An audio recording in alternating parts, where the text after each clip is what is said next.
saat ini kita sudah bersama saudara dengan Wandi Tuturong, tenaga ahli utama KSP, dan juga Profesor Jo Hermansyah Johan, pakar otonomi daerah. Selamat sore Bapak-Bapak, sehat selalu.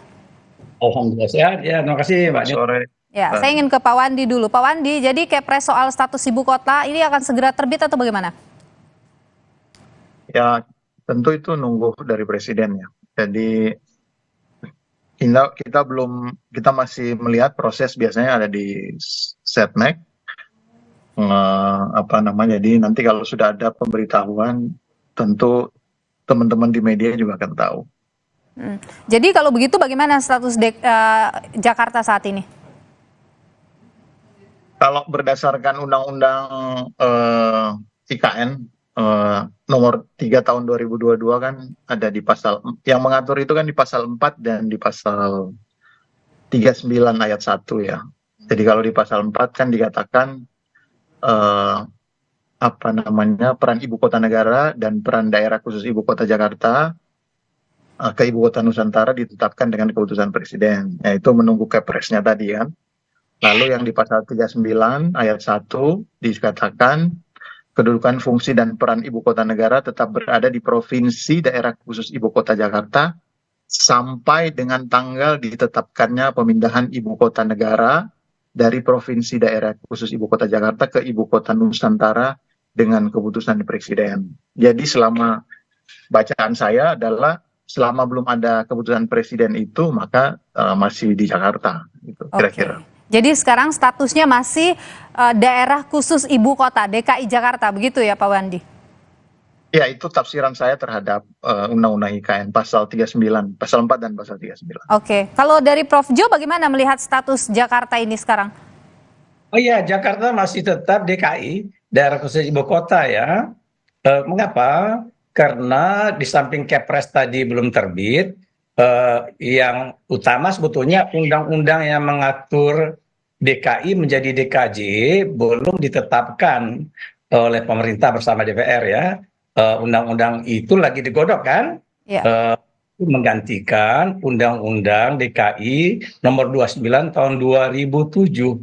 Jadi sementara ini sebetulnya posisi Jakarta, pengaturan kewenangan dan lain-lain berbasiskan Undang-Undang DKI nomor 29 2007. Nah, dia baru hilang nanti kalau sudah terbit Undang-Undang DKJ yang baru. Nah, berarti tidak berlaku Undang-Undang 29 2007, itu soal pengaturan kewenangan dan lain-lain.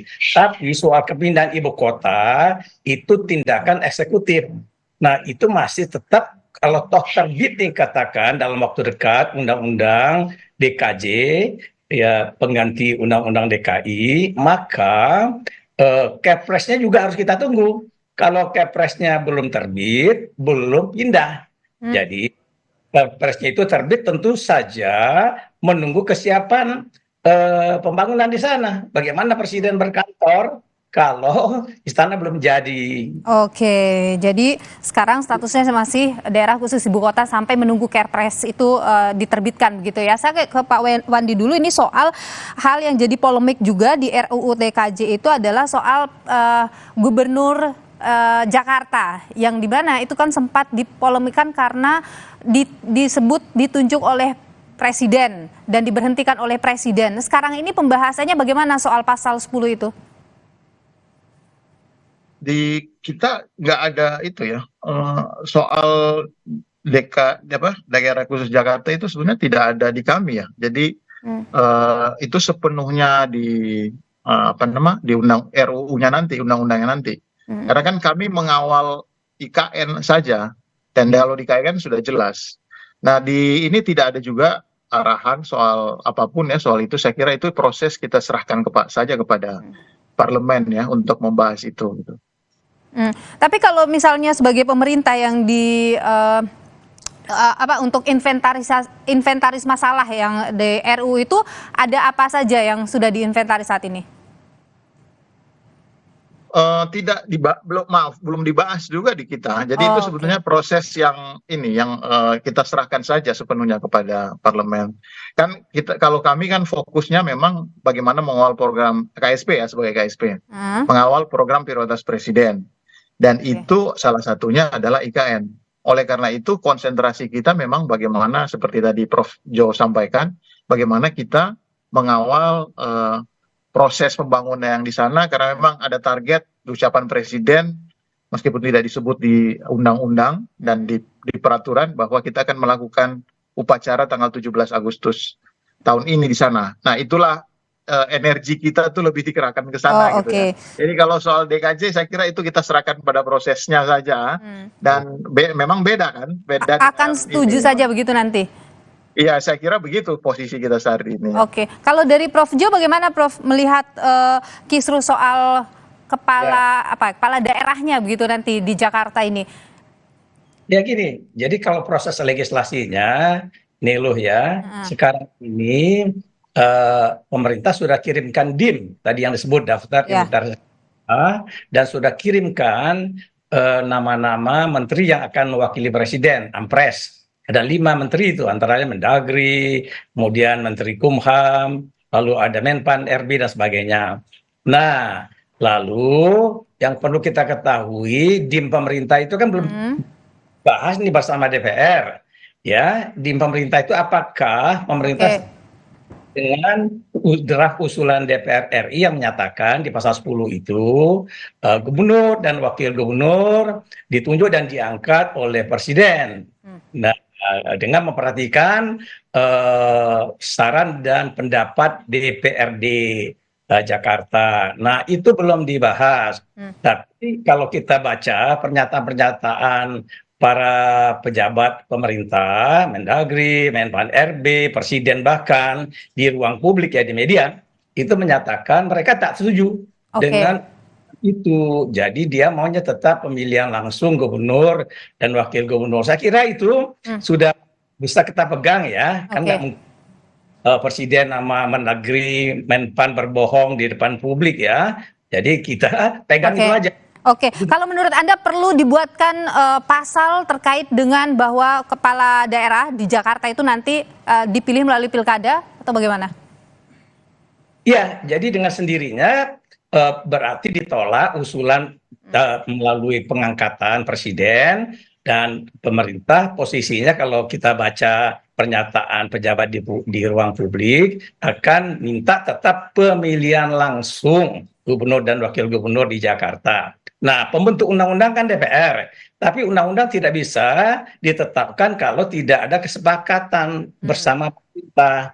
Jadi kalau pemerintah misalnya nggak setuju, deadlock itu undang-undang nih loh. Oke, baik. Pak Wandi, saya ingin kembali ke soal pernyataan Ketua Balek ya, yang menyatakan bahwa status DKI itu sekarang tidak ada statusnya begitu karena sudah berakhir di 15 Februari lalu gitu. Nah, bagaimana Anda menanggapi itu? Ya itu saya nggak tahu dasar yang digunakan, tapi saya kan di awal sudah membaca dasar hukum undang-undang IKN-nya kan. Nah, khususnya di pasal 39 tadi sebenarnya sudah jelas kalau sudah ada Kepresnya maka statusnya berubah. Jadi ibu kotanya sekarang di Nusantara IKN gitu. Nah, saya kira kita berpegang pada situ saja gitu. Jadi tinggal sekarang menunggu presiden untuk membuatkan Kepresnya karena dengan ada Kepresnya itu pertanyaan-pertanyaan ini kan menjadi tidak perlu dipertanyakan lagi kan kira-kira. Tapi adakah mungkin saat ini sudah ada pembahasan mungkin kapan gitu Kepres itu akan dikeluarkan? Kita tunggu aja ya. Ya, kita tunggu aja. Kita nantikan waktu yang tepat untuk presiden mengeluarkan itu. Mas Wandi, bangunannya kasihan. Iya, Prof? Iya, Prof.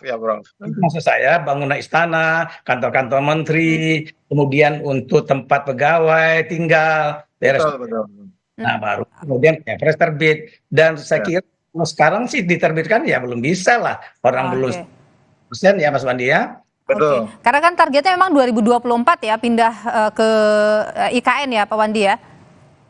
Iya, saya tuh tadinya kan ditarget, saya juga termasuk akan pindah duluan sebetulnya. Nah, tapi kita nunggu ya. Oke, berarti masih akan menunggu. Prof Jo tuh tadi. Jadi kita kalau sudah ada di sana, saya udah berkantor, nah baru kita tahu, baru pas tuh Kepresnya keluar kan, kira-kira begitu ya. Oke. Jadi ada- Oke. Prof Jo, kalau Anda sendiri apa yang menjadi catatan penting dari Anda terkait dengan pembahasan RUU DKJ ini? Nah, yang pertama saya ingin garis bawahi bahwa mengapa tanggal tadi 15 Februari 2024 dianggap ya sudah tidak berlaku lagi DKI sebagai ibu kota, itu sebetulnya miskomunikasi di Undang-Undang IKN nomor 3 2022 yang ditetapkan tanggal 15 Februari 2022 ada pengaturan bahwa 2 tahun setelah undang-undang diterbitkan, maka harus diterbitkan atau dikeluarkan undang-undang DKJ. Oke. Nah, 15 Februarinya kan udah lewat. Di 15 Februari 2024 kan 2 tahun tuh. Ya. Dan 2022. Nah, dikirimlah oleh pemerintah tanggal 7 Februari Ampres beserta DIM. Pemerintah nggak telat, tapi DPR-nya nggak ada di tempat, lagi reses baru kemarin tanggal 6 masuk. Nah, jadi belum bisa dibahas. Jadi demikian tetap Jakarta kalau belum ada undang-undang masih Oke. Oke, tapi Prof, apa yang jadi catatan Anda kalau misalnya ini nanti Jakarta tidak lagi jadi ibu kota, jadinya daerah khusus Jakarta saja begitu? itu udah makin mantap itu kalau saya. Karena ibu kota itu, kekhususan ibu kota, the capital namanya, itu malah ribet ya. Pemerintah pusat Pemda jadi agak pakeuh dan likuh. Ya, saya pernah dirjen Oda ya, saya memantau itu. Nah, kalau dia nggak ibu kota, dia jadi apa? Kekhususan di bidang apa itu kan? Dia khususnya di bidang perekonomian dan bisnis. Plus dia akan diwujudkan jadi kota global. Plus lagi dia kawasan aglomerasi. Ini keren Jakarta, bisa selevel New York, bisa kayak.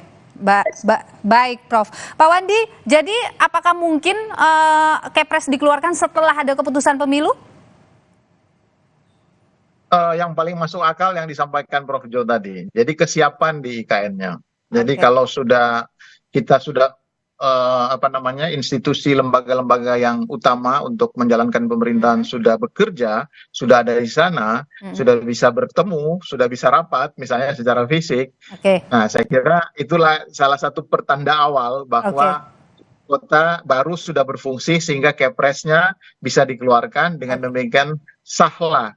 Gambarannya kapan akan siap itu? Nah, saya itu kan diminta pindah bulan Juli ya, tapi kita lihat situasi ya. Kita lihat situasi, kami memantau terus nih, saya ngirim orang juga ke sana untuk melihat perkembangan. Saya tinggal di mana nanti, kantornya berapa lama saya jalannya, saya maunya jalan kaki atau naik sepeda lebih. Baik, kita akan tunggu Pak Wandi ya. Terima kasih Pak Wandi Tuturoong, tenaga ahli utama KSP, Profesor Johermansyah Johan, pakar otonomi daerah. Terima kasih sudah berbagi pandangan di Kompas Petang. Sehat selalu Bapak-Bapak.